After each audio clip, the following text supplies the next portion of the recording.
नाज़नी सुनो ना, हम तुम पे हक तो दो ना। आज ये दास्तां और सच्ची कहानी है भारतीय हिंदी सिनेमा के गुजरे दौर के उस अभिनेता की, जिसने हिंदी सिनेमा के साथ साथ तेलुगु और भोजपुरी सिनेमा में भी अपने कदम रखकर अभिनय के क्षेत्र में अपने नाम की वो मौजूदगी दर्ज कराई, जिसको आज तक लोग इनके नाम से याद करते हैं।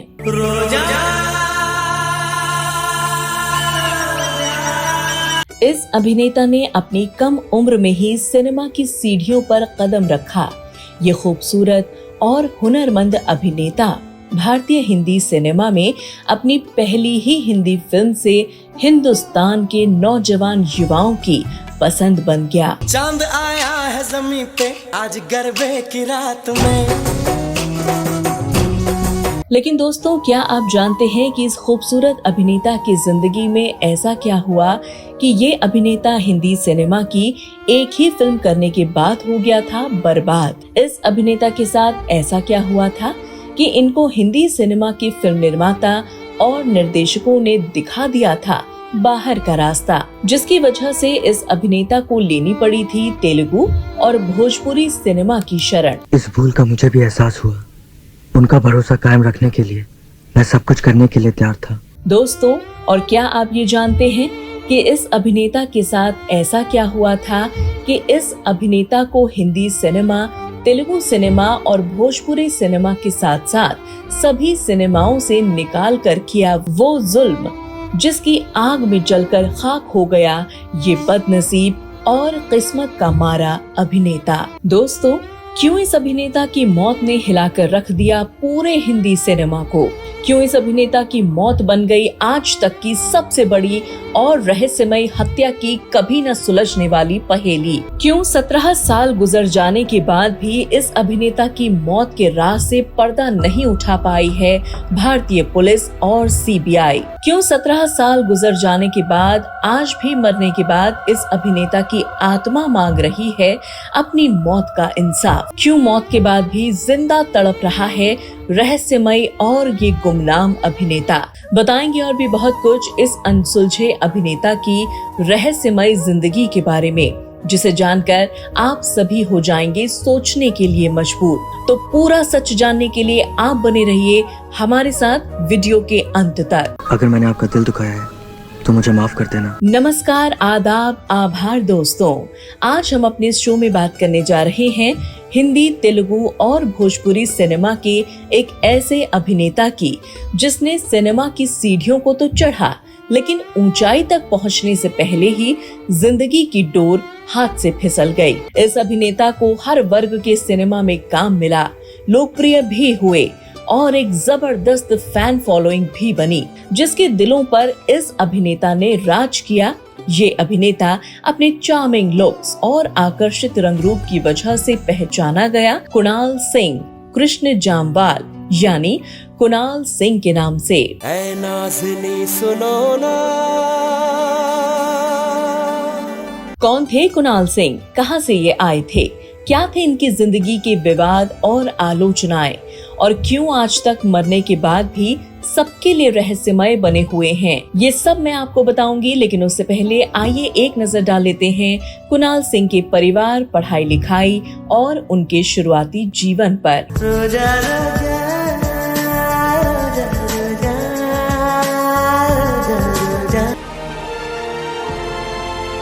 नमस्कार, आप सभी का स्वागत है बॉलीवुड नॉवेल के इस एपिसोड में।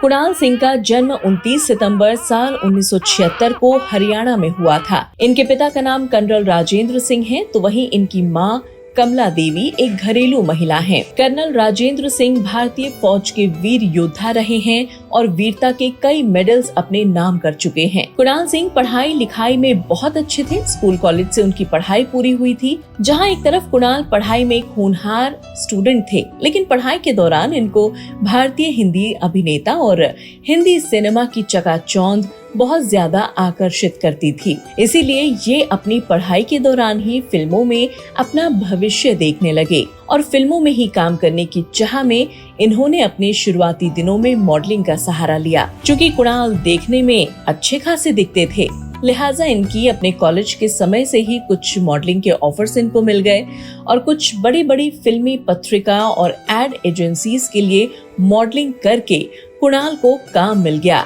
लेकिन वो रास्ता नजर नहीं आया जहां से कुणाल अपने भविष्य को देख रहे थे। कुणाल सिंह अपनी शुरुआत करना चाहते थे हिंदी सिनेमा से, लेकिन ऐसा नहीं हो सका क्योंकि हिंदी सिनेमा से पहले कुणाल सिंह के लिए खुल गए थे साउथ तेलुगु फिल्मों के दरवाजे। मॉडलिंग के दौरान कुणाल सिंह के ऊपर नजर पड़ी तमिल फिल्मों के निर्देशक कादिर जी की। कादिर जी उस समय अपनी एक फिल्म कधालर दिनम बना रहे थे और उनको अपनी फिल्म के लिए एक नए चेहरे की तलाश थी। लिहाजा उनकी नजर पड़ी कुणाल सिंह पर।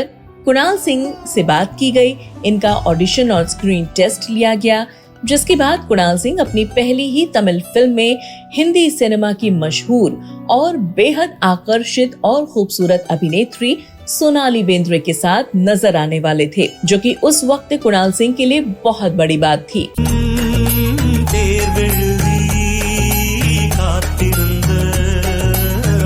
फिल्म बनकर 14 अप्रैल साल 1999 को तमिल भाषा के सिनेमा घरों तक पहुंची और इस फिल्म को दर्शकों ने बहुत प्यार दिया। फिल्म के साथ साथ लोगों ने कुणाल और सोनाली बेंद्रे की जोड़ी को भी बहुत पसंद किया। इस फिल्म की सफलता ऐसी थी कि इस फिल्म को अब हिंदी भाषा में बनाने का फैसला किया गया और इस तमिल फिल्म को भारतीय हिंदी सिनेमा में दिल ही दिल में के नाम से बनाया गया।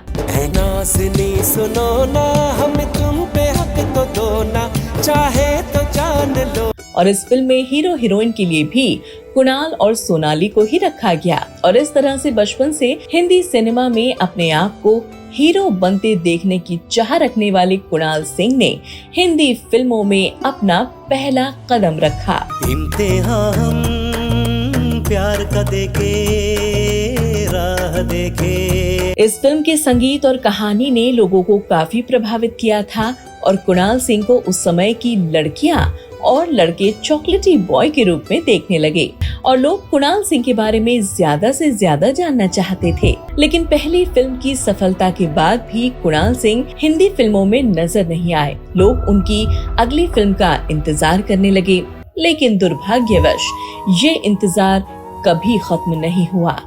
दरअसल कुणाल को साउथ की फिल्मों के तो ऑफर्स आ रहे थे, लेकिन हिंदी सिनेमा से उनको किसी ने भी नहीं अपनाया, जिसके पीछे का सच भी काफी हैरान कर देने वाला है। दरअसल कुणाल सिंह को जब हिंदी फिल्मों में कोई फिल्म ऑफर नहीं हुई तो ये तमिल और तेलुगु फिल्मों में ही काम करने लगे और जिस वक्त कुणाल सिंह ने हिंदी सिनेमा में कदम रखा था उस वक्त भारतीय हिंदी सिनेमा में पहले से सलमान खान, शाहरुख खान, आमिर खान, अक्षय कुमार, अजय देवगन, संजय दत्त, गोविंदा और सनी देओल जैसे बड़े बड़े सुपरस्टार्स का बोलबाला था। तो वहीं उसी वक्त हिंदी सिनेमा में कुछ नए एक्टर और स्टार किड भी जैसे ऋतिक रोशन, अभिषेक बच्चन भी अपना कदम रख रहे थे। तो ऐसे में कुणाल सिंह को इन सभी सुपरस्टार्स और स्टार किड के आगे हिंदी सिनेमा के फिल्म निर्माताओं और निर्देशकों ने कुणाल सिंह के साथ कोई भी फिल्म करने का कोई भी जोखिम नहीं उठाया और ये चॉकलेटी अभिनेता इन सुपरस्टार्स के आगे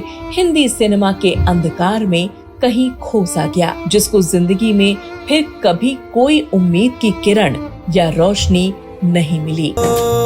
चरागों के बदले जलेगा ये दिल अब रोशनी। इधर हिंदी सिनेमा की बेरुखी तो चल ही रही थी, तो ऐसे में कुछ साउथ की फिल्म करने के बाद कुणाल को साउथ की फिल्म भी मिलनी लगभग बंद सी हो गई, क्योंकि उनकी फिल्म कुछ अच्छा प्रदर्शन नहीं कर पा रही थी और आगे चलकर इनकी कुछ और फिल्म बनी, लेकिन वो कभी रिलीज ही नहीं हुई और कुछ फिल्म को बीच में ही बंद कर देना पड़ा। कुणाल एक हुनरमंद अभिनेता थे, लेकिन उनको कभी कोई अच्छी फिल्म और सहारा नहीं मिला, जिस वजह से ये अभिनेता जिंदगी की रेस में पीछे जाने लगा था। कुणाल का हिंदी सिनेमा से अटूट प्रेम था, वो हिंदी सिनेमा को बहुत पसंद करता था। कुणाल कैसे भी हिंदी सिनेमा से जुड़े रहना चाहते थे, इसलिए जब इनको किसी ने भी काम नहीं दिया था तो कुणाल ने अपने हीरो के सपने को मारकर अब उसी हिंदी सिनेमा में फिल्म एडिटर बनने का फैसला किया और संघर्ष करते हुए कुछ लोगों से अच्छे संबंध होने की वजह से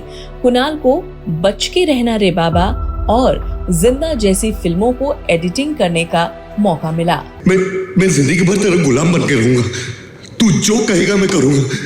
तेरा कुत्ता बनूंगा। क्योंकि कुणाल सिंह कुछ करना चाहते थे और उनके पास अभिनय दिखाने के लिए कोई भी फिल्म नहीं थी, अपने अभिनय और हुनर को साबित वो करना चाहते थे।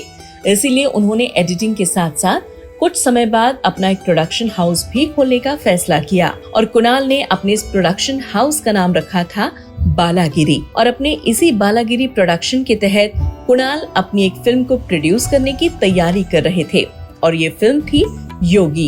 इस फिल्म को कुणाल अपने पिता के एक दोस्त पंकज भाटिया और उनकी बेटी लवीना भाटिया के साथ मिलकर बनाने वाले थे। लवीना भाटिया जहां इस फिल्म की हीरोइन बनने वाली थी, तो वहीं कुणाल सिंह इस फिल्म के हीरो भी थे और फिल्म के प्रोड्यूसर भी। इस फिल्म की तैयारी बहुत ही जोर शोर से चल रही थी, लेकिन तभी अचानक से मीडिया में एक ऐसी खबर आई जिसने सबको झकझोर कर रख दिया। इस खबर को जिसने भी सुना उसको पहले तो यकीन ही नहीं हुआ। दरअसल 6 फरवरी साल 2008 को मुंबई में ओशिवारा में स्थित अपने फ्लैट पर जहां कुणाल रहा करते थे, अपनी जिंदगी को हमेशा हमेशा के लिए आजाद कर दिया। इस मौत के वक्त सबसे ज्यादा हैरान कर देने वाली बात ये थी, उस वक्त उनके उसी घर में एक और शख्स भी मौजूद था और वो कोई नहीं बल्कि फिल्म की हीरोइन लवीना भाटिया ही थी। लवीना भाटिया ने पुलिस को बताया था कि जिस वक्त ये हादसा हुआ था वो बाथरूम गई थी।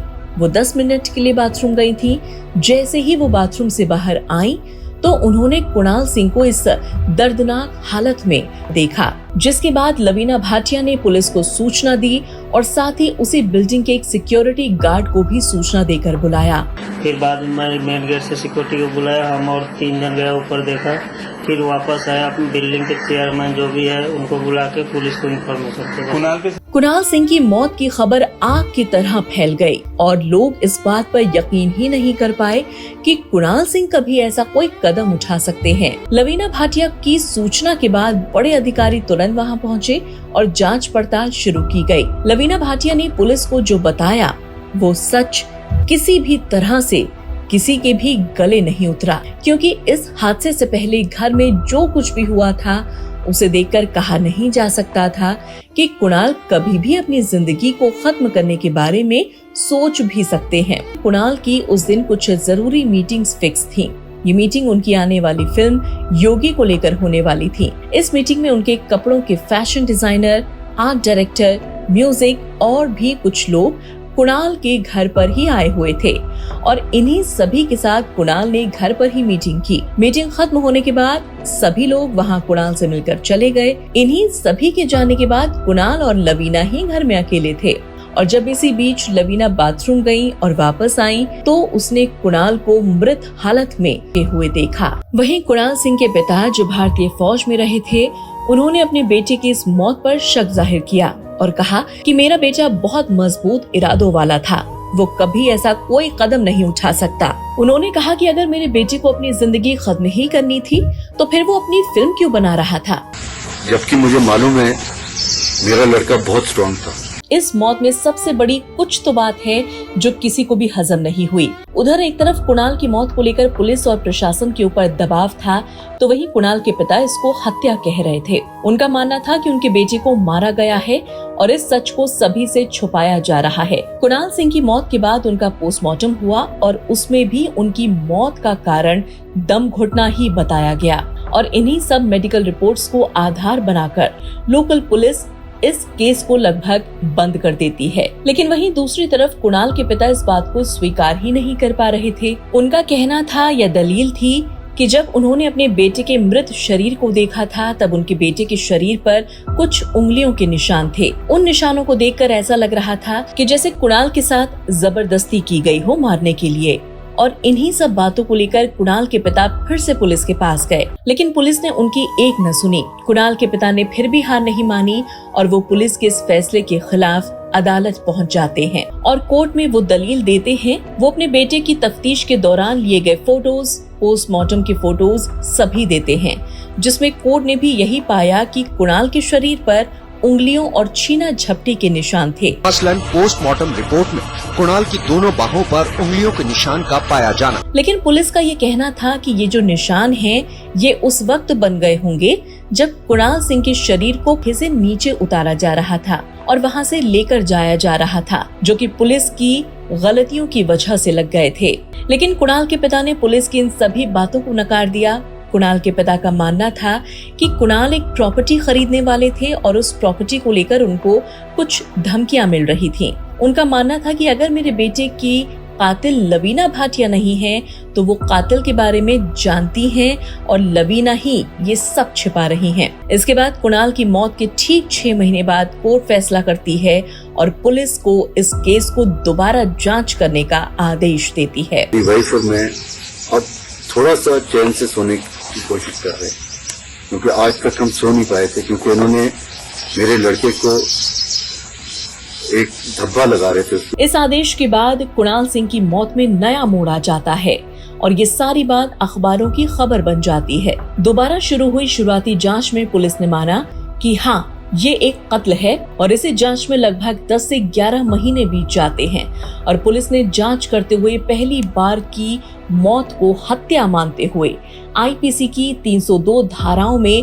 हत्या का मुकदमा लवीना भाटिया के पिता लवीना भाटिया की दोस्त ऐश्वर्या और जिस बिल्डिंग में कुणाल रहते थे उस बिल्डिंग सिक्योरिटी गार्ड के खिलाफ दर्ज कर लेती है और इन सभी को पुलिस की हिरासत में ले लिया जाता है। पुलिस जांच आगे बढ़ी तो पता चलता है कि लवीना भाटिया और कुणाल दोनों अच्छे दोस्त थे और एक दूसरे के करीब थे और लवीना भाटिया कहती थी कुणाल उनसे शादी कर ले, जबकि कुणाल पहले से ही शादीशुदा थे और 2 बच्चों के पिता भी थे। लवीना का शादी का दबाव था कुणाल के ऊपर और इन्हीं कुछ बातों को लेकर पुलिस ने अपनी जांच को आगे बढ़ाया। उधर पुलिस भी पूरी तरह से इस हत्या की वजह खोजने में नाकाम हो रही थी, तो महाराष्ट्र सरकार ने करीब 2 साल के बाद इस मामले को मुंबई पुलिस से लेकर सीबीआई को देने का फैसला किया। इसके बाद सीबीआई ने एक बार फिर से इस केस को खंगाला और जांच की। पुलिस के पास मौत के जितने भी गवाह थे सभी से पूछताछ हुई,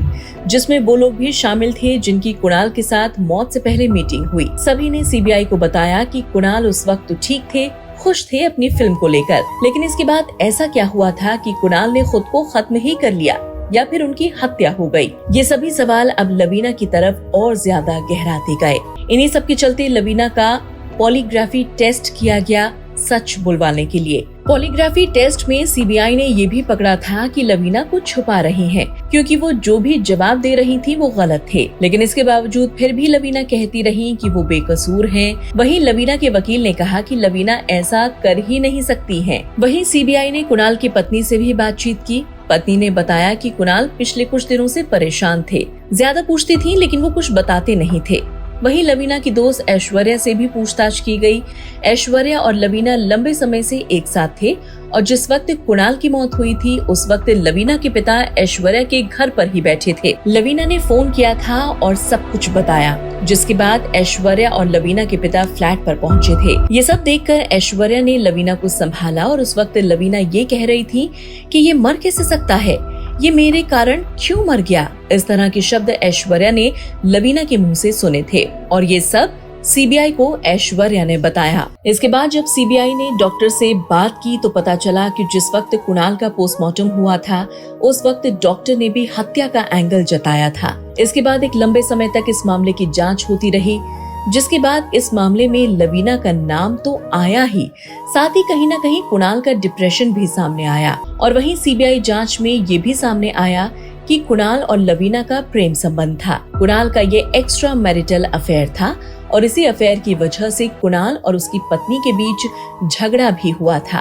और इसी वजह से कुणाल की पत्नी अपने बच्चों को लेकर अपने घर भी चली गई थी। उस दिन मौत से पहले लवीना और कुणाल के बीच शादी को लेकर झगड़ा हुआ था और ये झगड़ा परिस्थितियां और बिना काम के घर पर बैठना और अंत में डिप्रेशन, ये सभी चीजें जब एक साथ मिली तो कुणाल इन सब चीजों को बर्दाश्त नहीं कर पाए।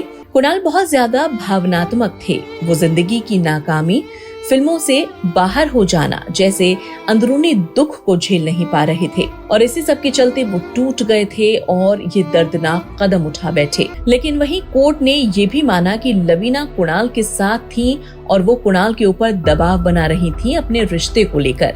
और इसके बाद कुछ यूं खत्म हुई कहानी एक ऐसे अभिनेता की जो घर से निकला था हिंदी सिनेमा का हीरो बनने, जो अपने सपने सच करने इस सिनेमा के दलदल में आ गया था। लेकिन यहाँ जिंदगी की नाकामी, लोगों की बेरुखी, फिल्मों में काम न मिलना और रिश्ते के जाल में ऐसे उलझा कि कभी निकल ही नहीं पाया और अंत में निकल पाई तो वो थी कुणाल सिंह की जान। अपने बेटे को अगर हमने थोड़ा भी समझा होता तो जिंदगी में उसे इतने धक्के नहीं खाने पड़ते। वहीं इन सब के बाद भी कुणाल के पिता आज तक ये नहीं मानते हैं कि उनके बेटे ने ऐसा किया होगा। वो आज भी इसे हत्या मानते हैं और लवीना को ही इसका दोषी मानते हैं। पुलिस और सीबीआई दोनों ही अपनी अपनी जांच कर रहे थे और रिपोर्ट्स सौंपी गई, लेकिन पूरी जांच संतुष्टि देने वाली नहीं रही। एक इंसान जो इतना खुश था, जिसकी फिल्म बन रही हो, जिसको लेकर मीटिंग्स चल रही हो, और वो मात्र 10 मिनट में अपनी जिंदगी को खत्म कर ले, ये बात आज तक किसी को समझ नहीं आई। लवीना भाटिया और उनका परिवार सभी को कुछ टाइम बाद बेल मिल गई, लेकिन कुणाल के पिता आज तक अपने बेटे के लिए इंसाफ मांग रहे हैं। भारतीय हिंदी सिनेमा में कुणाल की तरह ही और भी कई स्टार्स हैं जिनकी ऐसे ही रहस्यमय तरीके से मौत हुई है, जिनमें भले ही गुरुदत्त हो, दिव्या भारती हो, नफीसा जोसेफ हो, जिया खान हो या फिर मशहूर अभिनेता सुशांत सिंह राजपूत हो। भारतीय हिंदी सिनेमा में लोग आते हैं अपने सपनों को लेकर। कुछ लोग यहाँ सफल हो जाते हैं तो कुछ लोग असफल, और कुछ लोग असफलता को अपनी जिंदगी में स्वीकार नहीं कर पाते हैं। तो वहीं कुछ हिस्सा बॉलीवुड में बने कुछ अनचाहे रिश्तों के जाल में ऐसे उलझ जाते हैं जिससे वो चाहकर भी कभी बाहर नहीं आ पाते और एक दिन दुख तकलीफ में उनका जीवन खत्म हो जाता है। कुणाल सिंह की मौत से बॉलीवुड में कोई फर्क नहीं पड़ा, लेकिन एक पिता ने अपने होनहार बेटे को हमेशा हमेशा के लिए खो दिया और ये दुख जिंदगी भर मरते दम तक उनके साथ रहेगा। तो दोस्तों, ये था कुणाल सिंह की पूरी जिंदगी और रहस्यमय मौत की गुत्थी, जिसको सुलझाने के लिए पुलिस सीबीआई दोनों को जबरदस्त काम करना पड़ा, लेकिन ये मौत अनसुलझी ही रही। दोस्तों, आपको क्या लगता है कि कुणाल सिंह के साथ उस दिन आखिर क्या हुआ होगा? कुणाल की मौत का असली जिम्मेदार आखिर कौन था? आप अपना जवाब हमें कमेंट के जरिए जरूर बताइएगा। हम आपके जवाब का इंतजार करेंगे। आज भले ही कुणाल सिंह हमारे बीच नहीं है, लेकिन हम उनको भावपूर्ण श्रद्धांजलि देते हैं और हमारी संवेदनाएं उनके परिवार के साथ हैं। दोस्तों, आज की इस रहस्यमय सच्ची कहानी को लेकर भी अगर आपके मन में कोई सवाल हो तो आप हमसे जरूर शेयर कीजिएगा। अगर मैंने आपका दिल दुखाया है तो मुझे माफ कर देना। और दोस्तों, आपको आज का हमारा ये शो कैसा लगा ये भी हमें बताना मत भूलिएगा। और अगर आपको हमारी मेहनत और वीडियो पसंद आई हो तो हमारे चैनल को लाइक, शेयर और सब्सक्राइब करना तो बिल्कुल न भूलें। बहुत जल्द ऐसे ही किसी और अभिनेता की जिंदगी को लेकर या फिर अभिनेत्री की जिंदगी को लेकर फिर से हाजिर होंगी। तब तक के लिए आप अपना और अपने परिवार का ख्याल रखें, सुरक्षित रहें। धन्यवाद।